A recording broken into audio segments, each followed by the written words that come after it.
from amongst the verses that we recited today, one verse that we recited, which we ought to pay attention to, is وَقَضَى رَبُّكَ أَلَّا تَعْبُدُوا إِلَّا إِيَّاهُ وَبِالْوَالِدَيْنِ إِحْسَانًا إِمَّا يَبْلُغَنَّ عِندَكَ الْكِبَرَ أَحَدُهُمَا أَوْ كِلَاهُمَا فَلَا تَقُل لَّهُمَا أُفٍّ وَلَا تَنْهَرْهُمَا وَقُل لَّهُمَا قَوْلًا كَرِيمًا. Allah the Almighty, in these verses, He mentions that your Lord has decreed that you worship no one but Him. Your Lord has decreed that you worship no one but Him. So you only worship Allah the Almighty. And then He mentions, be good to your parents. Show good conduct to your parents. Be respectful to your parents. So over here, Allah the Almighty is mentioning, worship Him. So He's saying He's decreed for us that we worship Allah. We only worship Him. We don't worship anyone else. We don't worship no idols. We don't worship no sculptures. We don't worship no other so-called lords out there. We only worship Allah. Directly after He says, and be good to your parents.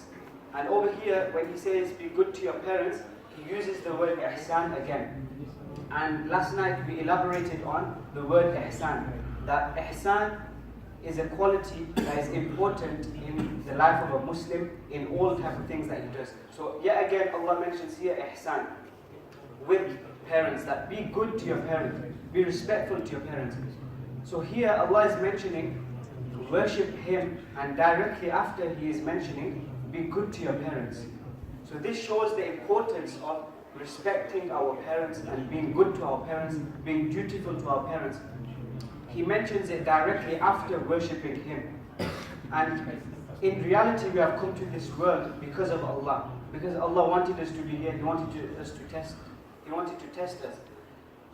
But if we look at the apparent reasoning why we are in this world, it's because of our parents who have ended up here. So the real reason that we have ended up in this world is because of Allah. So Allah mentions worship Him. And then the apparent reason we are in this world is because of our parents. So Allah mentions, be dutiful to your parents. And then Allah mentions that if any of them reach old age, if one of them reaches old age or both of them reaches old age, because it could happen that one of your parents passes away at a young age, so only one of them reaches old age.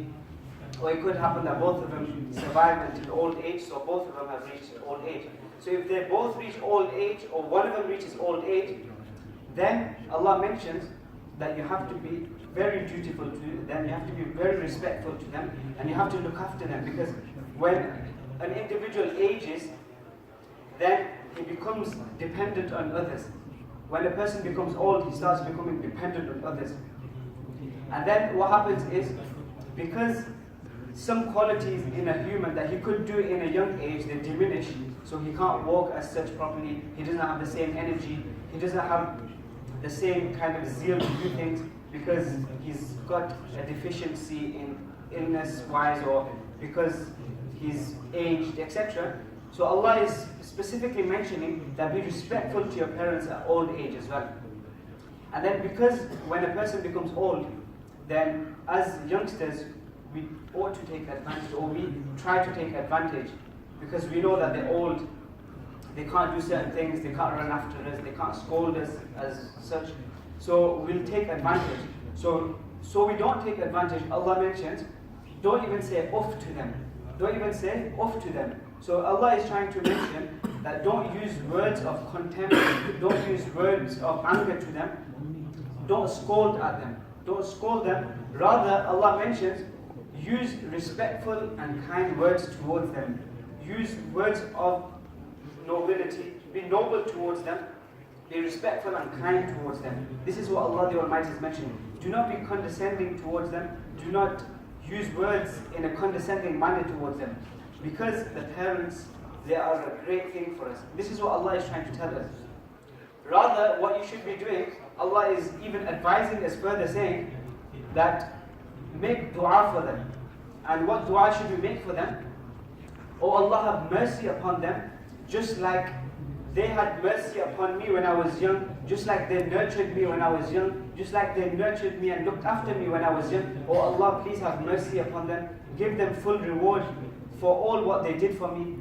And basically, you have to be at their service at all times. This is what Allah is mentioning in these verses. And Allah mentions the respect towards the parents, being kind towards parents, being good towards parents in a number of verses in the Quran.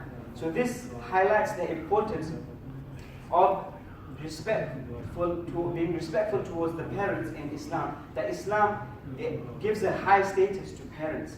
So that's why we have to make sure we don't undermine the importance of parents. Because the parents are a great thing in Islam. And we have to look after them. We have to pray for them. If our parents have passed away, then the best we can do for them is pray for their forgiveness, do isal al-thawab on their behalf, etc. And it's not just in the Quran where Allah emphasizes the importance of parents. The Prophet ﷺ also emphasizes the importance of parents and the importance of being respectful and dutiful towards them, to such an extent that upon one occasion, it has been mentioned in a narration that the Prophet ﷺ صعد المنبر ثم قال آمين آمين آمين. The Prophet ﷺ, he went towards the minbar and he was ascending on the minbar, and when he was taking one step, he said Ameen. He took another step, he said Ameen. He took a third step, he said Ameen. The companions heard this, so he was asked, when you ascended on the minbar, you said Ameen 3 times and you've never done this before. What was the reason for this? So the Prophet ﷺ mentions that Jibreel alayhi salam, he was saying the following words. He says, destruction be upon that person, woe be upon that person who finds the month of Ramadan. So the month of Ramadan comes upon him, but he is not able to ask forgiveness from Allah. He is not able to gain forgiveness. So destruction be upon such a person. And upon this, the Prophet ﷺ says that I was told to say Ameen according to some narrations. So I said Ameen. So imagine this. The Prophet ﷺ is saying Ameen to a supplication, or you could call it a bad supplication that Jibreel Islam made, that curse be upon that person, destruction be upon that person, woe be upon that person who finds the month of Ramadan, but he's not able to gain forgiveness. So through this dua, Jibreel Islam is trying to tell us, and the Prophet ﷺ narrating this, trying to tell us that the month of Ramadan is a month of forgiveness, and it is easy to gain forgiveness from Allah the Almighty, because Allah the Almighty, He forgives immensely in this month. But it's upon us to ask forgiveness from Allah excessively, to ask forgiveness, make dua, cry to Him, engage ourselves in worship in this month. So Allah the Almighty forgives us. But if we lose this chance, we let the month of Ramadan pass by and we don't ask forgiveness from Allah, then truly this is just destruction for us.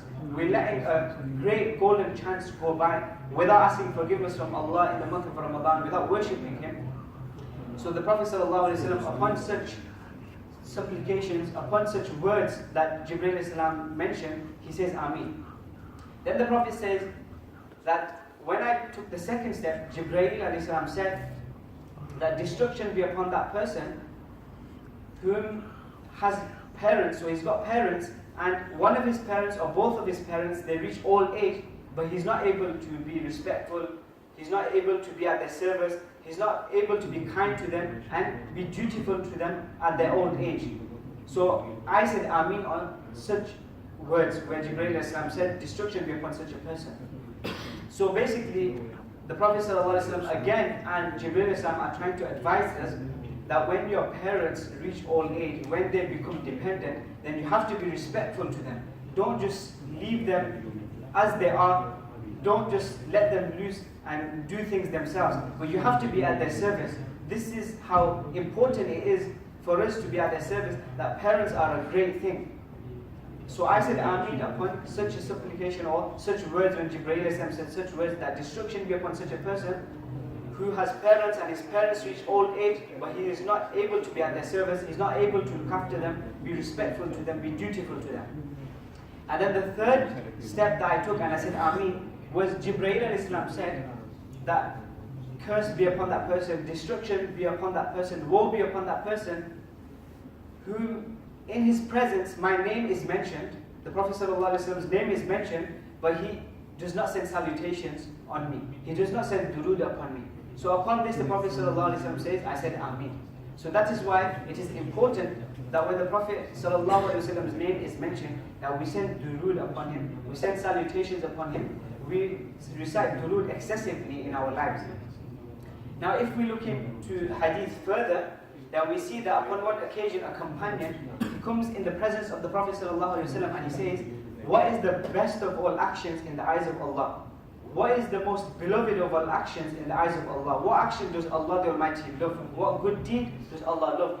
So Prophet ﷺ says that salah in its time, so performing 5 times daily prayers in its time, this is the most beloved of actions in the eyes of Allah. And this is what Allah loves, that we perform salah at its time, the 5 times daily prayer. Then the companion asks, then what is more beloved to Allah, as in good deeds, good actions? So the Prophet ﷺ says, the best of all actions after that, in the eyes of Allah, is birrul walidayn, being good to the parents, being respectful and dutiful to the parents, looking after the parents. So we can see that in this narration the Prophet is mentioning that after the 5 times daily prayers, after the 5 fard prayers, the next best action in the eyes of Allah, the most beloved of all actions, is being respectful to the parents and looking after the parents. If we go further into hadith, and I'll conclude with this narration, we know in the Prophet ﷺ's times that war was something that was common, and doing jihad was something common, and struggle in the path of Allah was something common. So a companion, he comes to the Prophet ﷺ and he asks permission to do jihad, because sometimes in the time of the Prophet ﷺ, jihad was such that everyone didn't need to go out. Sometimes everyone did have to go out. So there was different occasions and it was happening in different ways. So one companion came to the Prophet and asked the Prophet that I want to go out in the path of Allah, I want to do jihad. Do you give me permission? So then the Prophet asks, Hayyun walidak, are your parents alive? Are your parents alive?